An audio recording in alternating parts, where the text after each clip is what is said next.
Hey guys, what's up? This is Bry.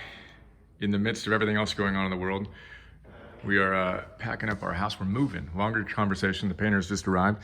Obviously, that pales in comparison to everything else going on, but I wanted to create a quick video, just walk you through how I'm thinking about things and remind us all that this is what we train for, right? So we talk a lot about Epictetus, right? And he says that, hey, the challenges that you've been given, it's almost as if God has given you a great training partner, a sparring partner, so you can see what you're made of, right? So we got to remember, and he says too, the boxer that goes into the ring, gets hit in the face and walks out of the ring, he's like, they would never, this is what they train for. They know they're going to get knocked around. So as we face extraordinary challenges, it's time for us to step up and be the best version of ourselves. Emerson and I are actually going to get a tour of the SEAL facility next week. We're unbelievably excited and honored about that. Longer conversation. But Mark Divine, in his recent book, Staring Down the Wolf, he says that the frogmen, as they're known, the SEALs, have this thing like a frogman behind glass, kind of like a fire alarm, right? And around it, it says, in case of war, break glass, get access to the Navy SEALs, because they're going to go to battle for us, to protect us as heroes. So if we talk about being the best version of ourselves, optimize equals optimist equals best equals eudaimon equals hero, we need to know that in case of emergency, break glass. We're here to protect, to serve, to have the strength for our families, for our communities, for the world. Moving from theory to practice to mastery. This is what we train for. That optimist, best version of you is sitting behind that glass that your family needs to break, and we need to show up with the grounded, calm confidence, obviously responding appropriately to life's challenges. A lot going on, not pretending that's not the case. We embrace reality. We grip it, as the Stoics would say, fiercely. And then we love it. We do what we need to do to become anti-fragile, moving from fragility beyond resilience to getting stronger as a result of these challenges. I've been playing around with this, what I call the virtue compass, right? Destination, eudaimon, the best version of you.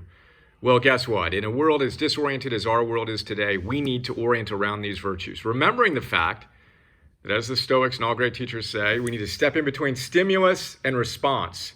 Right here, in that gap, is our freedom. We want emotional stamina. What do we need to do? We need to work our protocols with more vigilance than ever before. The virtues are a great compass for us. This is what I reflect on every morning these days. We've got our cardinal points, the 4 cardinal virtues. Wisdom. We know the game we're playing and how to play it well.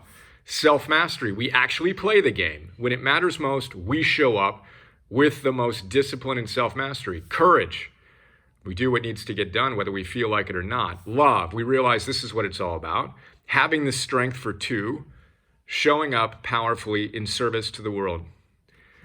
Then what's interesting is, those are the 4 cardinal points. Positive psychologists tell us there are 5 virtues that are most highly correlated to our eudaimonic flourishing. Again, these are most important to operationalize right now.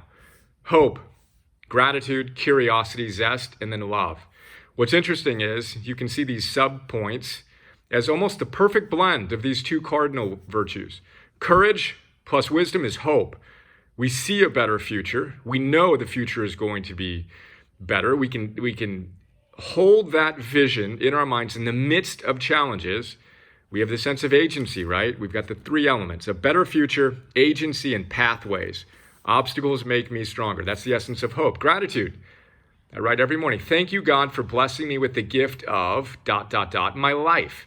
Let's not take it for granted. When you practice and rehearse death, we're not quite so shocked when it may come sooner than we had hoped. Again, that's a hardcore Stoic ideal, but memento mori.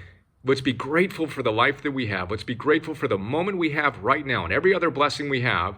We need that as fuel to face the challenges we're experiencing right now. Gratitude is more important today, right now, than ever before. Start your day with a list of things you're grateful for, with hope for where you're headed and how you're going to get through this even stronger than you are right now.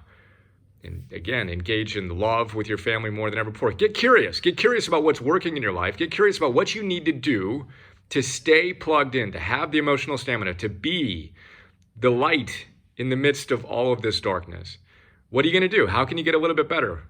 Make your prior best your current baseline. Use this challenge as an opportunity to be more vigilant in all the things you know are important. And then zest, our energy is unbelievably important.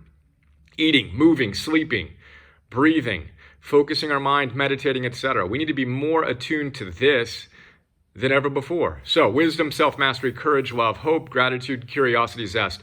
Let's operationalize virtue. Let's remember this is what we train for. Become the best version of ourselves in the context of this challenge such that others can break the glass and release our optimist best version of ourselves. Love you all. Sending tons of love to you and your family.